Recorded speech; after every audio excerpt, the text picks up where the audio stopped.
One, go. Good morning and welcome to Chongqing and the second CGTN Global Media Summit. I'm Goodrich, and today we have two special guests from the media industry to talk us through the latest trends. The first of whom is Christoph Pleitgen, the Senior Vice President of Sales and Business Development at video platform Wochit. Good morning. Good morning. Thank you so much for joining us. Is it your first time in Chongqing? It is my first time in Chongqing. It's not my first time in China by a long stretch. I come here about twice a year, but my first time in this city, I'm still blown away by the size. I've never seen anything like it. It's an amazing place, right? The architecture, the weather, the food, it's quite unique. The landscape is the first thing I noticed. It's a real privilege to be here. So today is the first day of the Global Media Summit. We have professionals from across the world coming to talk about media trends. What stands out for you about the agenda? I think it's not so much the agenda itself, it is how this event has grown over the years. I've been to 4 or 5 VMFs. I was here last year, and it's impressive to see how this event is increasing in significance. There's certainly many more visitors this year, many more attendees. The agenda is packed, so I'm looking forward to it. It's impressive. Yeah, we have guests as well as yourself from the top news agencies around the world, BBC, AP, AFP, Reuters, RT, they're all here, and you can watch on our sister channel live streams of the whole proceedings. But for now, let's talk a little bit more about your career. So you worked at Reuters for a long time. Yeah, I put in 16 years at Reuters, initially in sales roles, and then sales management, and ended up running the Reuters news agency. Not as a journalist. I did that side by side my colleague and our former editor-in-chief David Schlesinger, who's also here. But I was responsible. I will be interviewed by us tomorrow. Phenomenal. Certainly tune in for that. A gentleman with many, many interesting views. I was responsible for sales, for strategy, for marketing, for technology, and did that for a good number of years. And that's how I first started to travel to China, and that's how I started to work with CCTV. Yeah, so you worked for several years with CCTV Plus, which is a video agency here in China. And now your company, Wochit, is a video platform agency which is based in New York. You're based in London. That's right. Can you tell us a little bit more about the company? Yeah, absolutely. I'm looking at the gentleman right here, your cameraman. I'm looking at this the team there. Video production traditionally is something that requires highly skilled people, expensive technology, potentially if you're working with content, expensive licenses for acquiring that content. And Wochit looked at that and asked itself the question, for digital environments, for the internet, for social networks, is there not a way of making that simpler and making that easier and making that accessible, not just for the professionals, who we also work with, but potentially also for journalists who may not have a deep expertise in video editing. And that was the idea behind the company. Today we're serving 600 customers around the world, large news organizations like Fox and CBS in the US, the Times or the Sunday Times in London, the Telegraph, RTL, Deutsche Welle, to name just a few. So how does it work in practice? You have a team who are making videos themselves, or you have a team of freelancers who help create content? Yeah, so we actually don't really create content. We provide our customers, and those are typically people in digital departments, maybe the social news desk, with the tools to simply create content, to create short-form video specifically, more easily, quickly, more adaptable, and in a more affordable fashion. And for an organization like CCTV or CGTN, we're also looking at helping to make versions of a story. And when I say versions, I'm thinking about the same story in multiple languages, the same story for multiple platforms, the same story in multiple aspect ratios, make the creation of those versions especially easy. So we're working with some of the smaller customers who in a sense are catching up as far as their video capabilities and strategies are concerned, but we're also working with some of the very largest, Eurosport, Discovery, Viacom, to name a few, who have those aspirations of pumping out massive amounts of content, but always keeping an eye on quality and good storytelling, of course. So this content, is it primarily news-based or is it also entertainment? Because one of the things I've noticed from particularly the amateur video creation, which is huge in China at the moment with video sites like TikTok, is that a lot of the videos, most of the videos, are really entertainment based. They're not really news. Yeah, it's been an interesting evolution. So when we started out and you looked at the output of our customers, it was primarily a lot of people trying to make bad television for the internet. So people were thinking about sort of a different medium and are trying to apply those concepts, those thoughts, those ways of producing to something entirely new. And it was primarily, like you said, it was primarily news-based, right? Over the last 18 months or so, we've witnessed an explosion of creativity. So people today are creating content which is much broader than hard news. It could be entertainment, it could be showbiz, it could be celebrity, it could be sports, it could be service, it could be evergreen, it could be, say pretty much any genre that you could think of. And also in terms of the formats, and I think this is important as well, people are moving away from those old traditional ways of telling stories and are experimenting in terms of finding their voice, in terms of finding their genre, in terms of finding their format. So absolutely, yes, it used to be primarily news-based. It's become much, much broader, and certainly, like you said, there is a lot of interest in entertainment, in celebrity news, in showbiz, and that's what a good chunk of the production that we see on the Wochit platform is also about. Okay. Do you see, I mean, you mentioned several big name media companies which are using your videos already. Yeah. Do you think that the mainstream industry is adapting quickly enough to this interest in short video? Because, like you said, it's been a long process, and one which hasn't always felt comfortable. But do you think in general people are really seeing this trend and embracing it, or there's still some resistance? Well, as someone who has changed sides in a sense and went from a large established corporation and now works in a much more agile startup environment, of course we always think people don't adjust quickly enough.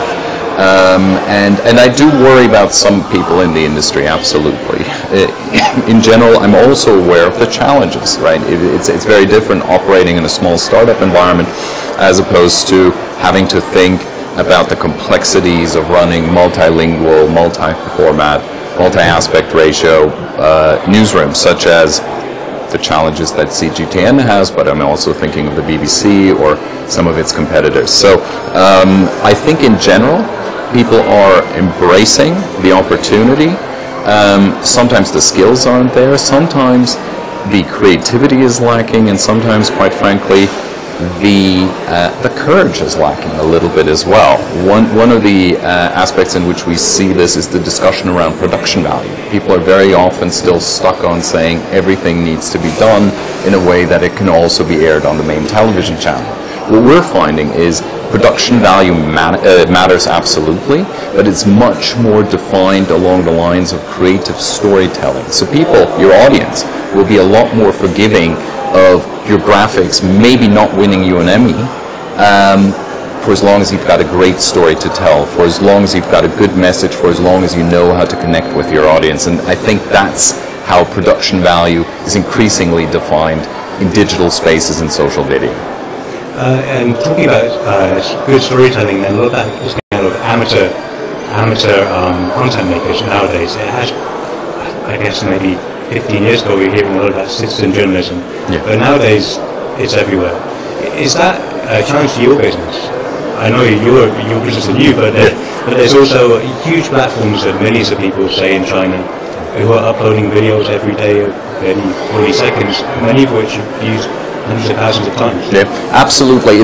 I wouldn't call it a challenge. We haven't found a way of engaging with this community just yet, because what they do is a little bit different from what I would characterize as our sweet spot, which are customers, and by the way, also increasingly brands and corporates who are starting to behave not very differently from more of our core traditional media publishers. In terms of citizen journalists, we see that as a complementary way of telling the news. I do think there is a room for curation I do think there's a room for professional news telling, and I see it more as a hopefully harmonious, sometimes more so, sometimes less, side by side, rather than saying it has to be either or. But our focus is very much on the professionals, and like I said, increasingly also on brands and corporates. I know you're an expert in technology in general in media. There's been a lot of talk recently about the role of AI journalism. Reuters has taken on AI helpers to help their journalists with data particularly. Absolutely. There's also stories which are just entirely written by programs. Yeah. What's your view of that? Is it going to be something that really catches on? I'm so glad you asked me that, because it is a topic which is very, very dear to my heart. So does AI have a role in newsrooms? Absolutely. Do I believe in robot journalism? Not so much. I much rather think we need to look at the creative process and ask the question, how can we inject intelligent technology into the creative process, but always in support of storytellers and humans, rather than seeking to replace them through concepts such as robot journalism. Okay. Well, thank you very much. I'm being signaled that our next guest is almost ready, so I'm going to have to say goodbye, but thank you so much for your insights. Thank you so much. It's been a real pleasure. We will see you around the conference, I'm sure. Fantastic. Okay. Thank you so much, John. Bye now. Okay, so that was Christoph Pleitgen from Wochit, giving us his views on particularly technology trends in the media industry. Morning. And next up we have the global chief of AFP, who is just outside now. See you later. You'll be have a beer later or something. A year later, and it's just as much fun as ever.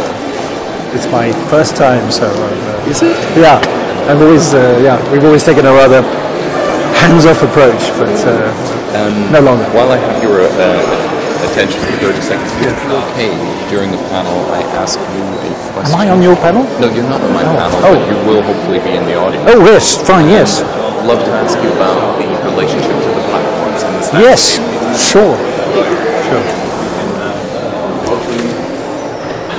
Phil, Phil Chetwynd is here. Thank you so much for joining us. Thank you very much. Thank you for having me. Yeah. So, have you been to Chongqing before? First time? This is my first time to Chongqing, actually. Okay. I've spent time in various Chinese cities, but not here before. So, And you flew in late last night, I think. So. I did just fly in late last night from Hong Kong. Yes. What's your impression so far of the conference? It's only just begun, but you've had a couple of opening speeches.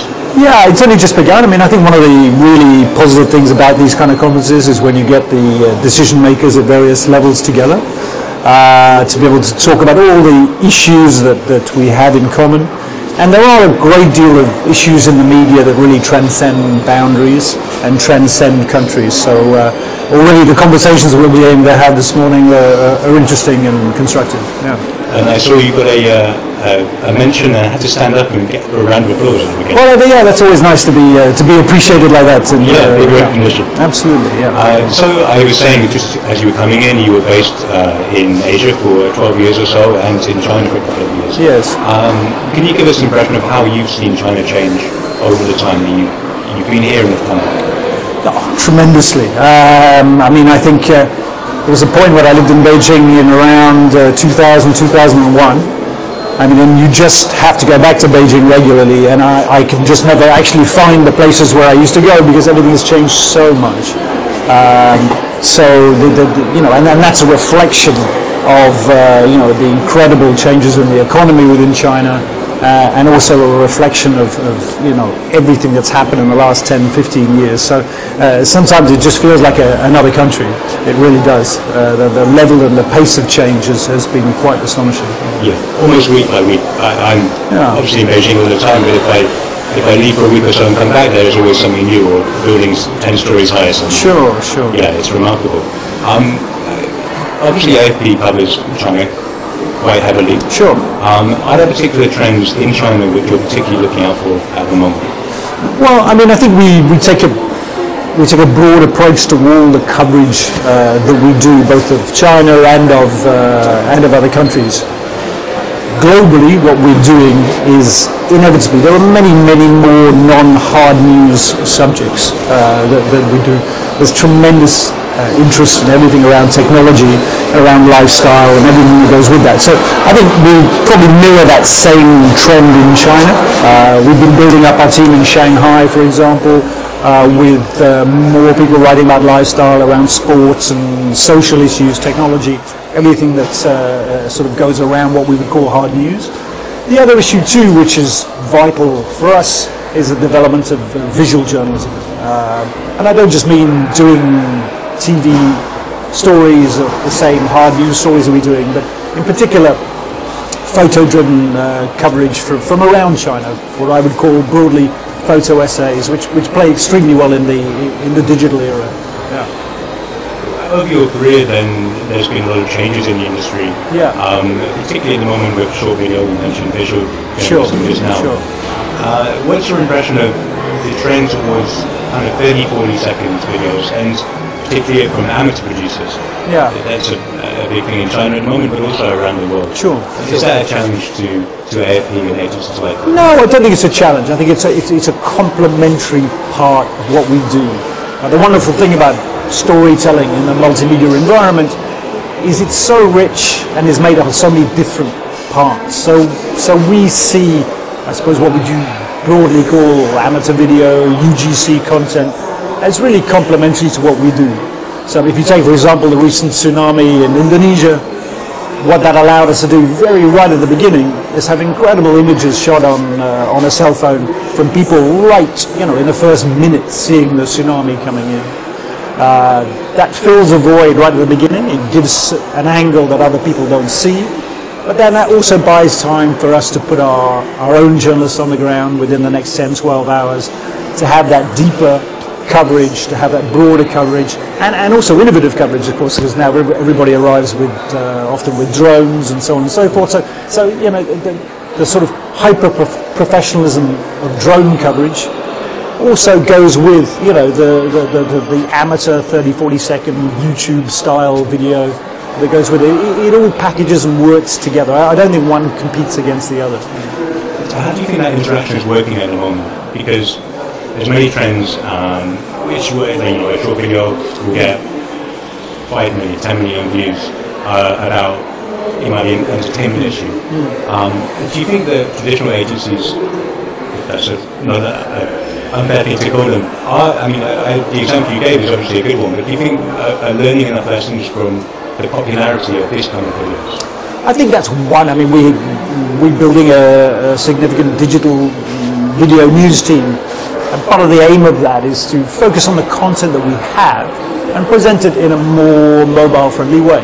Because as an agency, you're trying to provide to a lot of different kind of clients. So we're not going B2C directly, so we're not having to monetize our own social media channels or wherever that may be.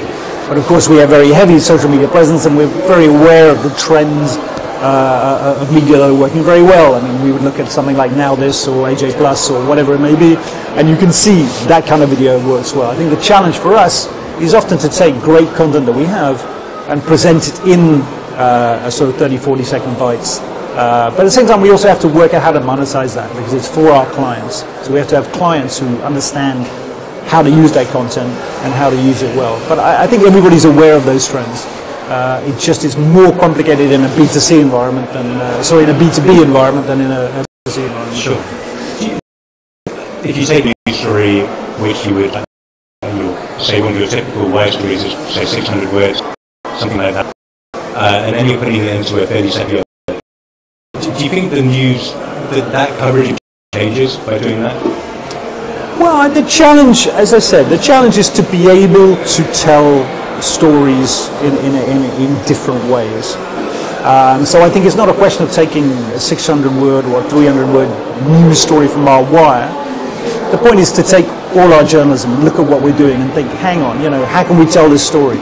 So it might be with an element of video, it might be an element of graphics. Often we work a lot with graphics at the moment, and often a graphic can really tell a story that would take 5 or 6 paragraphs to employ. And I say, especially when you're dealing with digital video, it's going to be that mixture of still images, which work very well in a video format, graphics, some text, to get to where you're going, and video images often. So I think that the key thing is not to think in transferring a wire story into a 30-40 second video. Is to really look at all the journalism we do, which is so varied now in so many formats that and that's what's important. Okay, so you're starting at the top with the idea of the story, and then separate strands rather than one. Yes, absolutely. Yeah.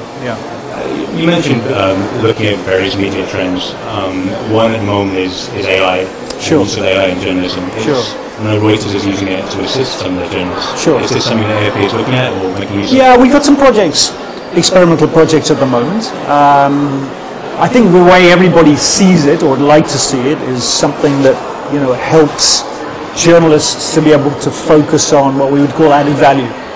So are there some projects that they can help us with regard to doing what we would say some of the drudgery, some of the less glamorous parts of journalism that will free us up to do that. So we've got some experimental projects which we're looking at the moment, certainly in the domain of sports results and basic things like that. I think there's also interesting applications for this in the world of perhaps some areas of economics writing, stock market reports and so on and so forth. So we've got some experimental projects in that domain. Okay, so you see it was as an assistant rather than a replace. Well, I'm not naive, you see. I mean, I think that, our general, if you look at the way technology is going, if you look at self-driving cars and so on and so forth, I think we have to think that the robots are going to be very, very good at what they do. So, that's going to be a constant challenge for us. And I don't think journalism, like any industry, can sort of stand outside of that. We have to embrace it and then work out where the humans come in at some point. But for the moment, I think that's where we see things at the moment, yeah. Other trends globally that you see at the moment that you're particularly excited by in the media world? Well, I think one of the things that interests us at the moment, I think, it's quite a turbulent global geopolitical context, I would say, at the moment. And I think one of the things that does interest me a lot and is important is this whole discussion around what we would call misinformation, fake news and so on. And I think there's a very, very positive thing from that, surprisingly. Not many people see a positive thing, but I do, is in this absolute need to focus down on the basics, the quality of journalism, because the only way out of that is to double down on quality, double down on accuracy. And the challenge then also of finding new formats and new ways to communicate with audiences who have perhaps been left behind, who have perhaps not been communicated in a way that is attractive to us. So the big challenge for us, I think, is really to find different ways to communicate our stories. And that's, for me, is an exciting challenge at the moment. Yeah. So what does that mean in practice? I mean, going to the places, you mentioned fake news, then we typically associate that with, say, Facebook or somewhere like that, where there's a lot of people who are posting things unchecked. Does it mean going to Facebook and your content just being very focused I think it means lots of things. I mean, as I said, I think it comes down to this basic values of what we do, how you source information, doubling down on accuracy in everything that we do. But then, you have to have projects with the platforms. You have to go to the platforms and say, hang on, you can't live in a world without journalists. And I think that's one of the really interesting things we've been doing in the last 6 months. We have a very big project with Facebook, which is growing bigger and bigger, where we're fact-checking content on Facebook. And I think that, for me, is extremely interesting, because that's, for the first time in a sense, a major platform is understanding the value of journalism and the value of working with journalists to go against this tide of fake news. And so in a sense that's a possible regeneration for what we do, because it's a real valuing of what we do. So we have to go where the audience is. Yeah. The audience are on the social media platforms, so there's no point in journalism staying away from that. We have to find ways to engage with big tech on that subject. Okay. It's just interesting to learn. I never heard that you were working with Facebook before. So indeed. Yeah. Encouraging. Yeah, very much so, yeah. We're going to wrap things up. So thank you so much for joining us. It was a pleasure, and enjoy the rest of the conference. I shall do. And we'll see you around, I'm sure. Lovely. Okay. Thank you very much. So thank you very much for watching. That was Christoph Pleitgen, first of all, and then Chetwynd from AFP. Don't forget you can follow us on all CGTN's social media platforms and follow the live stream again tonight. Thank you so much. Going on behind this wall over the next 2 days. Thank you very much. I've been John Goodrich. Goodbye.